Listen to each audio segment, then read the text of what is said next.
bạn chuẩn bị xuống bom ôn bị chia cạn có và ngàyนี้ខ្ញុំបានមកដល់ស្រុកគៀនស្វាយបាទដែលជាកន្លែងមួយដែលខ្ញុំនឹកស្មានមិនដល់បាទបងប្អូនវិជាកសិករយើងលោកបានដាំដុះដំណាំទុរេននៅស្រុកគៀនស្វាយរបស់យើងគេហៅថានៅភូមិទំនប់បាទនៅភូមិទំនប់ណាបាទហើយ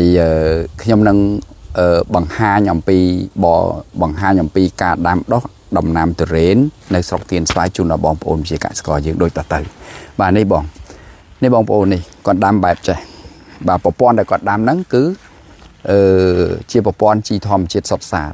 បាទអញ្ចឹងយើងដាំនៅលើដីគៀនស្វាយមានន័យថាវាបានលូតលាស់បែបនេះបាទហើយគៀនស្វាយគឺសម្បូរស្វាយនោះមានស្វាយកែវល្មៀតអីអញ្ចឹងដែរបាទនេះមានទុរេនបែបនេះបងប្អូនមើលឃើញប្រព័ន្ធទឹករបស់គាត់มันប្រកាសជាល្អទេហេតុអីបាទប្រព័ន្ធទឹកក៏ដោយមានដើមខ្លះល្អដើមខ្លះមិនល្អដោយសារក្នុងដំណើរការនៃការដាំដុះរបស់គាត់តែងតែមានពាក្យគេនិយាយឆ្វេងគេនិយាយស្ដាំអញ្ចឹងដោយសារម្ចាស់ចម្ការគាត់យកចិត្តទុកដាក់ជំនះនៅរាល់បញ្ហាផ្សេងថាដាំទុរេននៅគៀនស្វាយនៅលើទឹកដីគៀនស្វាយឬក៏ដីគៀនស្វាយនេះគឺដាំមិនបានផលទេបាទតែគាត់ជំនះរយៈពេល4ឆ្នាំបាទមានដើមទុរេនម៉ាន់ថងរបស់គាត់បែបនេះក៏មានបាទបែបនេះក៏មានបាទជំរាបជូនបងប្អូនជាកសិករយើងអញ្ចឹងបាទអានេះដើមទុរេនឪខាក់អានេះក៏ឪខាក់បាទអញ្ចឹងអានេះក៏ល្អអានេះក៏អន់អានេះក៏ល្អបាទហើយបងប្អូនជាកសិករនេះដាំនៅលើដីដែលដុះតគួននេះ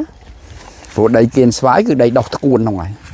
បាទហើយគឺជាដីដែលរបបរបស់ទន្លេមេគង្គបាទនេះដើមបងប្អូននេះដើមនេះរៀងធំអញ្ចឹងហើយបងប្អូនមើលទៅឃើញហើយនោះមានមួយផ្លែបាទមានមួយផ្លែបាទអញ្ចឹងក្រោមការចង្អុលបច្ចេកទេសរបស់ក្រុមហ៊ុន G ធម្មជាតិ EHM ឬក៏គាត់បានតែងតែមករៀននៅក្នុងក្រុម Telegram បន្តិចដូចបាទគេហៅថាដូចអីគេដូចកំបិតសំលៀងចឹងបាទដូចយើងសំលៀងកំបិតម្ដងតិចទៅឆ្លងកាត់រយៈពេល4ឆ្នាំគឺគាត់អាចមានវត្តមានបាទដើមទុរេនរបស់គាត់នេះផ្លែហើយអញ្ចឹងក្នុងនេះដែលគាត់ដាំនៅក្នុងនេះ100ដើមអញ្ចឹងល្អបែបនេះគឺមានចំនួន70ដើមតម្រង់បែបនេះគឺមានតម្រង់30ដើមបាទអញ្ចឹងនៅទទួលបាទមើលដើមនេះខាងនេះដើមខាងនេះផ្លែរៀងច្រើននេះបងប្អូនដើមខាងនេះគាត់ផ្លែរៀងច្រើននេះដើមខាងនេះបងប្អូននេះផ្លែ1ផ្លែ2ផ្លែ3ផ្លែ4ផ្លែ5ផ្លែ6ផ្លែ7ក្រោមមួយនេះផ្លែ8បាទបើយើងគិតមែនតើទៅវាជាមោទនភាពបំផុតដែលបងប្អូនជាកសិករយើងបាទបើសិនជាយើងមិនបានធ្វើយើងប្រកាសជាថាដាំទុរេននៅស្រុកគៀនស្វាយលើយើងនេះ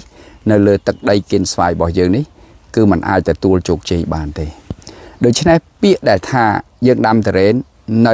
នៅលើដីគៀនស្វាយហ្នឹងมันជោគជ័យដោយសារដីបាទដោយសារដីឬក៏ដោយសារម្ចាស់ដែលយកដើមហ្នឹងយកទៅដាំអត់ចេះយើងត្រូវញែកឲ្យច្បាស់ជួនកាលម្ចាស់ដែលគាត់ដាំគាត់អត់ដឹងអំពីសុខទុក្ខទុរេនគាត់អត់ដឹងអំពីបច្ចេកទេសនៃការថែទាំដាំដុះដំណាំទុរេនគាត់ដាក់បន្ទុកហើយនឹងចោតទាំងស្រុងទៅលើដីដាំអត់កើតទេអញ្ចឹងត្រង់ចំណុចនេះដែរចំពោះបងប្អូនជាកសិករយើងដែលនៅស្រុកគៀនស្វាយបាទដែលមានដីនៅស្រុកគៀនស្វាយឬក៏គេហៅថាដីសណ្ដោទន្លេមេគង្គបាទវីដេអូមួយនេះចង់បញ្ជាក់ជូនដល់បងប្អូនជាកសិករយើងដីសណ្ដោទន្លេមេគង្គដាំដំណាំទុរេនក៏មានផ្លែដែរដំណាំទុរេននេះបងប្អូនមើលឃើញគឺដំណាំទុរេនមុនថងដូច្នេះដើម្បីឲ្យបងប្អូនអាចដាំទុរេនអញ្ចឹងកុំឲ្យថាតើដីដាំអត់កើតឬក៏មនុស្សអត់កើតបងប្អូនដែល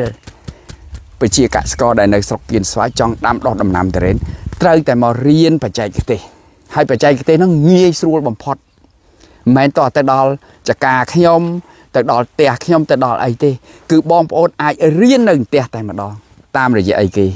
ព្រោះសម័យឥឡូវហ្នឹងយើងវារីកចម្រើន តាមរយៈ Telegram បាទតាមរយៈ Telegram អញ្ចឹងមានន័យថាបងប្អូនអាចចូលមកសិក្សាតាមរយៈ Telegram ជាមួយខ្ញុំជាមួយសហការីខ្ញុំជាមួយសិស្សច្បងខ្ញុំនៅក្នុងនឹងមានទាំងអស់បាទណាបាទហើយ Telegram នោះខ្ញុំនឹងដាក់ Telegram ថ្មីមួយទៀតគេហៅថា Telegram នោះខ្ញុំសូមបង្កើតឈ្មោះតែម្ដងគេហៅថា Telegram ការដាំដំណាំទុរេនតាមភូមិបាទអញ្ចឹងការដាំដំណាំទុរេនតាមភូមិអញ្ចឹងបងប្អូនខ្ញុំនឹងបង្កើត Telegram នឹងមួយមកហើយបងប្អូនអាចចូលមករៀនតាមនឹងមករៀនតក់មិនឲ្យដាំច្រើនដើមមួយដើមពីរដើម5ដើមនៅក្នុងផ្ទះក៏បាននៅក្នុងអីគេនៅអីដីនៅភូមិនៅផ្ទះក៏បានមានវីឡាភូមិគ្រឹះក៏បាន4 5ដើមមកយើងរៀនតាមនឹងទៅយើងនឹងអាចទទួលបានលទ្ធផលបែបនេះអញ្ចឹងវីដេអូថ្ងៃនេះខ្ញុំមានតែប៉ុណ្ណឹងចង់ជម្រាបជូនដល់បងប្អូនជាកសិករយើងដាំទុរេនអត់រើសដីទេគឺដាំទុរេនរើសម្ចាស់អញ្ចឹងដើម្បីឲ្យម្ចាស់នឹងដាំទុរេនកើតតតែម្ចាស់ហ្នឹងមករៀនបច្ចេកទេសតាមរយៈ Telegram ទើបលែងចោទថាដីនេះដាំអត់កើតដីនោះបានដាំកើតដីនេះដាំមិនកើតបាទនេះអញ្ចឹងបងប្អូនមើលខាងនេះបាទនេះបាទនេះអញ្ចឹង4ឆ្នាំគាត់ចាប់ដើមបានផ្លែណាអានេះអត់តមានផ្លែទេនេះតម្រង់បែបនេះនេះតម្រង់បែបអញ្ចឹងនេះគាត់ដាំនៅនេះបាទអញ្ចឹងទុរេនដែលផ្លែហ្នឹងខ្ញុំនឹងធ្វើបង្កើតវីដេអូមួយទៀតជូនដល់បងប្អូនជាកសិករយើងតើរសជាតិបែបម៉េចសម្រាប់ទុរេនមិនថងអញ្ចឹងក៏សូមបើកវងកញ្ចក់បន្តិចនៅក្នុងដីដែលយើងដាំទុរេនហ្នឹងគឺយើងភាគច្រើនសំដៅទៅលើដាំទុរេនម៉ាន់ថងព្រោះម៉ាន់ថងគឺជាពូជទុរេនមួយប្រភេទដែលខ្ញុំប្រើពាក្យមួយថាវាល្មមផ្លែអញ្ចឹងឆ្នាំនេះដើមនេះឆ្នាំក្រោយប្រកាសជាផ្លែហើយបាទវាបាន4ឆ្នាំហើយអញ្ចឹងក៏ខ្ញុំអរគុណក៏ខ្ញុំមានមោទនភាពដែរចំពោះបងដែលជាម្ចាស់ចម្ការបាទកាត់ចិត្តកាត់ថ្លើមបាទមានន័យថាទូបីកំពុងតែដាំហ្នឹងរយៈពេល4ឆ្នាំគេថាឲ្យមិនក៏ដោយគាត់នៅតែអីគេមិត្តនៅក្នុងការដាំដុះដំណាំរហូតបានទទួលភាពជោគជ័យនៅថ្ងៃនេះបាទអញ្ចឹងវីដេអូមួយនេះមានតែប៉ុណ្ណឹងសង្ឃឹមថាបងប្អូនក្រោយពេលដែលមើលឃ្លីបវីដេអូរបស់ខ្ញុំនេះបាទហើយចង់ទំនាក់ទំនងថាប្រកាសអត់ក្រៃលោតាឈុនកាំងហ្នឹងគាត់ប្រូបាទអញ្ចឹងសូមខ្ញុំនឹងជម្រាបជូនលេខទូរស័ព្ទរបស់គាត់អញ្ចឹងហៀហាយមកនេះមកជម្រាបជូនលេខទូរស័ព្ទតែម្ដងបាទជម្រាបលេខទូរស័ព្ទបាទជំរាបសួរគាត់នេះគឺជាម្ចាស់ចម្ការផ្ទាល់ហើយគាត់ឈ្មោះហៀហាយដែលគាត់រៀននៅក្នុងក្រុម Telegram ជាមួយខ្ញុំរយៈពេល4ឆ្នាំចាប់ពីដំបូងរហូតដល់ពេលនេះមែនទេអញ្ចឹងបងហើយឯងមានលេខទូរស័ព្ទអីប្រហែលដែរអើយទូរស័ព្ទលេខ081 810 004បាទដូច្នេះគាត់លេខនេះគឺជាលេខទូរស័ព្ទរបស់គាត់បាទហើយចំពោះបងប្អូនដែលចង់បានបទពិសោធន៍ពិសេសបងប្អូនដែលនៅភូមិជាមួយគាត់ដែលឃើញគ្រាន់ឃើញមុខភ្លាមនេះនៅភូមិមួយគាត់ចង់សាកសួរព័ត៌មានក៏ដូចជាបច្ចេកទេសរបស់មួយចំនួនគឺតំណាក់ម្ដងមួយគាត់ចោះបាទអញ្ចឹងមានអីផ្ដាំផ្ញើអត់ឥឡូវហ្នឹងខ្ញុំមានពាក្យផ្ដាំផ្ញើ2 ម៉ាត់ដែរបាទអើយការខ្ញុំដាំដំបូងគេសួរថាខ្ញុំផ្លែអត់ហើយខ្ញុំក៏បានសួរគាត់វិញថាចុះយើងបានសាកដាំទៅឥឡូវខ្ញុំបុករយៈពេល4ឆ្នាំវាបានតែប៉ុណ្្នឹងឥឡូវមានផ្លែខ្លះហើយបាទអញ្ចឹងមានដំបូងគេសួរថាដាំហើយសួរថាផ្លែអត់បាទអញ្ចឹងយើងបើយើងមិនសាកល្បងមិនដឹងថាផ្លែដល់ពេលគាត់សាកល្បងរយៈពេល4ឆ្នាំគាត់ទទួលបានភាពជោគជ័យណាបាទអញ្ចឹងសង្ឃឹមថាមានវីដេអូមួយទៀតយើងនឹងបេះផ្លែទុរេនដែលមិញខាងលើហ្នឹងថតយកមកបកយកមកហូបតើឆ្ងាញ់ឬក៏មិនឆ្ងាញ់បាទអញ្ចឹងក៏សូមអរគុណសារជាថ្មីម្ដងទៀតបាទហើយនឹងសូមជូនពរបងប្អូនវិជាកសិករយើងដែលកំពុងតែមើលឃ្លីបវីដេអូយើងពិសេសអ្នកដែលនៅស្រុកគៀនស្វាយនេះដែលមានបំណងចង់ដាំដុះដំណាំទុរេនសូមកុំភ្លេចទំនាក់ទំនងជាមួយនឹងលោកហើយក៏ដូចជាទំនាក់ទំនងជាមួយក្រុមហ៊ុនជីធម្មជាតិ EHM យើងខ្ញុំសូមអរគុណសូមជម្រាបលាបាយបាយ